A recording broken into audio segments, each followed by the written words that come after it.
Welcome to ज़रूर life style. अस्सलाम वालेकुम जी। मैं बिल्कुल ठीक ठाक खैरियत से, उम्मीद है कि आप सब भी बिल्कुल ठीक ठाक खैरियत से होंगे।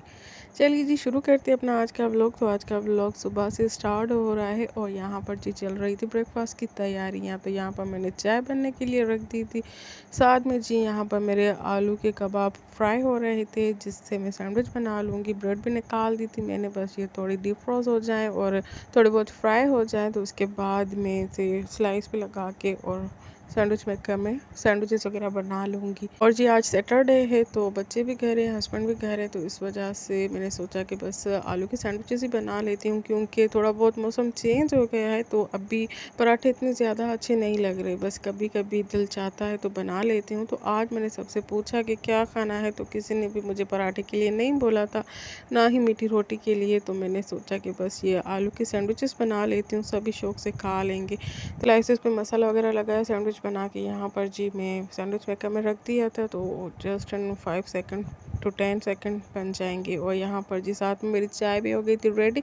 तो यहाँ पर मैं इसे एक दो और बॉयल दिला रही थी कि ज़्यादा ही कड़क हो जाए, क्योंकि सुबह सुबह हम फुल नींदों में ही चलते रहते हैं तो ये एनर्जी बूस्टर का काम करती है। तो इस वजह से मैं इसे बहुत ही कोई पका पका के कड़क कर देती हूँ, जैसे ही पीती हूँ तो मुझे बहुत ही कोई अच्छे किस्म की एनर्जी मिल जाती है और उसके बाद में स्पीड पकड़ के अपना काम स्टार्ट कर लेती हूँ। तो आज जी था सैटरडे तो बच्चों का ऑफ था तो मैं बस ब्रेकफास्ट से फ्री होके यहाँ पर बैठ गई थी, बच्चों से पोएम वगैरह पूछ रही थी। ऐसे करने से मुझे दो फ़ायदे होते हैं, एक तो मेरे बच्चों के साथ अच्छा सा टाइम स्पेंड हो जाता है, दूसरा इनकी रिवीजन भी हो जाती है क्योंकि ज़ेर पोएम्स में थोड़ी बहुत गड़बड़ कर लेती है क्योंकि सारी एक जैसी होती हैं, वर्ड्स आगे पीछे होते हैं तो ये थोड़ी बहुत कंफ्यूज हो जाती है। तो इस वजह से मैं इसकी रिवीजन करवा रही थी। और जी माशाल्लाह से आज बहुत ही कोई बरकतों वाली रात थी तो इस वजह से थोड़ी बहुत सफाइयाँ, थोड़ी बहुत सेटिंग्स वगैरह चलती ही रहती हैं। तो बस मैं उन्हीं कामों में बिज़ी हो गई थी तो कोई भी मैं क्लिप्स वगैरह नहीं बना पाई थी।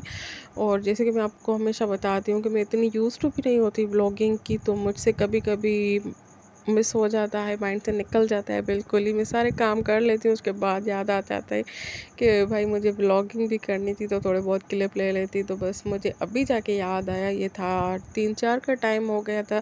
तो यहाँ पर मैं शाम के कौरमे के लिए तैयारी कर रही थी तो मैंने प्याज वगैरह चॉप कर ली और यहाँ पर जी ब्राउन होने के लिए रख दी थी। साथ में जी मैंने दूध बॉयल होने के लिए रख दिया था और साथ में जी यहाँ पर पानी गर्म हो रहा था चिकन वॉश करने के लिए, क्योंकि वैसे भी मनाही करते रहते हैं कि चिकन कम ही यूज़ करें तो बेहतर है, बट हम है कि रह ही नहीं पाते चिकन के बिना।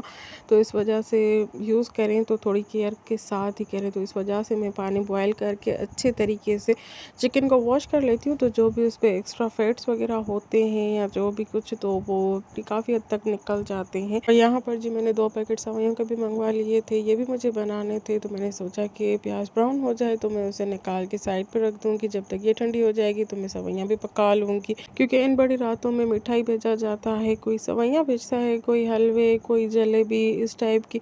तो बस मुझे सेवइयाँ ईज़ी लगती हैं तो इस वजह से मैंने सेवइयाँ मंगवा ली थी, वो मुझे बनानी थी।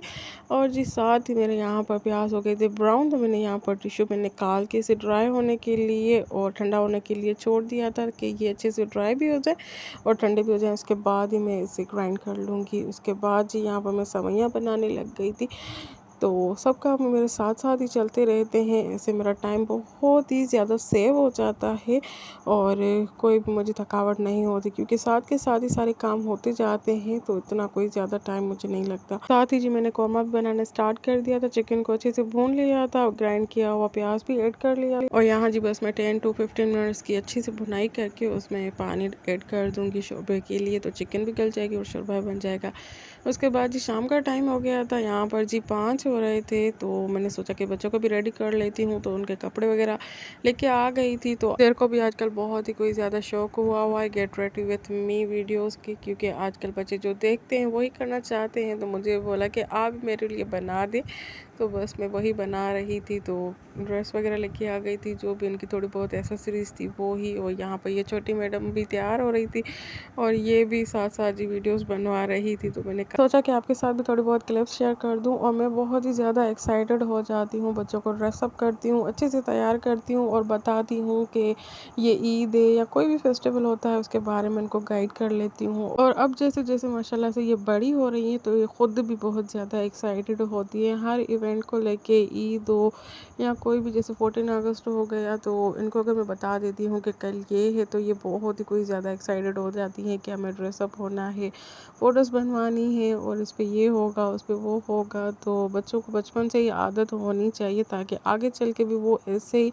इन चीज़ों को इसी तरीके से सेलिब्रेट करते रहें। तो मैंने बच्चों को रेडी कर लिया था, थोड़ा टाइम स्पेंड किया, वीडियोस वगैरह बनाई, फ़ोटोज़ ये वो। उसके बाद जी शाम का टाइम हो गया था, तो यहाँ पर जी मेरा कौरमा हो गया था बिल्कुल ही रेडी। साथ में जी मेरी चाय भी बन रही थी, क्योंकि शाम हो और चाय नहीं हो तो इससे तो हो ही नहीं सकता। साथ में जी मेरी सवैयाँ भी हो गई थी रेडी। तो ज़ेर को भूख लगने लगी थी, तो उन्होंने मुझे कहा कि मम्मा मेरे लिए सैंडविच बना दे। तो बस मैंने उसके लिए एक सैंडविच बना लिया था, क्योंकि लंच भी सही तरीके से बच्चे नहीं करते कभी कभी। तो शाम में मैं इनको हल्का फुल्का सा बना के दे देती हूँ, जो भी ये बोलते हैं कि ये खाने का मूड है, तो बस वही बना के दे दिया था। उसके बाद जी बस थोड़ी देर बच्चों के साथ बैठी, बातें बातें हुई ये वो। तो बस उसके बाद जी बच्चे दोपहर में नहीं सोए थे, तो रात को जल्दी सो गए। तो मैंने कहा चलो अच्छा मौका है, हम भी स्टार्ट हो जाते हैं इबादत में, क्योंकि वैसे तो सारा दिन बच्चों के पीछे लगे रहते हैं तो इतना कोई टाइम नहीं मिलता। तो आज तो इतनी बड़ी रात है, तो अल्लाह पाक को राज़ी कर लेते हैं। जो भी इबादत हमसे हो पाई, जितनी भी की, बस अल्लाह पाक अपनी बारगाह इलाही में वो कबूल करे। हमारी जो भी दुआएं हैं वो कबूल हो जाए और अल्लाह पाक हमें नमाज कुरान का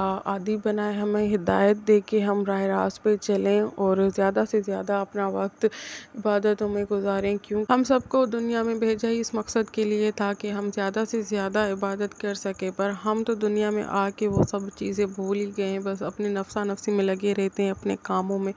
तो बस ये जो थोड़ी बहुत हमसे हो पाई हैं, तो अल्लाह पाक बस इसे भी कबूल कर दे, आमीन सुम्मा आमीन। तो यहाँ पर जी मैंने नफिल वगैरह अदा कर लिए थे। उसके बाद यहाँ पर बैठ के मैं तस्बीह पढ़ रही थी, और यहाँ पर जी फुल तरीक़ेकार लिखा हुआ था कि 27 के शब्द को क्या क्या पढ़ना है। तो बस मैं इसी को ही फॉलो करती जा रही थी और पढ़ती जा रही थी नफिल वगैरह। तो हर घर में औराद वज़ाइफ तो मौजूद होता है, उसमें सब कुछ लिखा होता है, बस उसमें से देख के पढ़ते जाना होता है। बस जी यही था मेरा आज का व्लॉग। मिलते हैं जी नेक्स्ट व्लॉग में, तब तक के लिए अल्लाह हाफ़िज़। तो हमें याद रखिएगा, ढेर सारा ख्याल रखिएगा। अगर व्लॉग अच्छा लगा हो तो प्लीज़ लाइक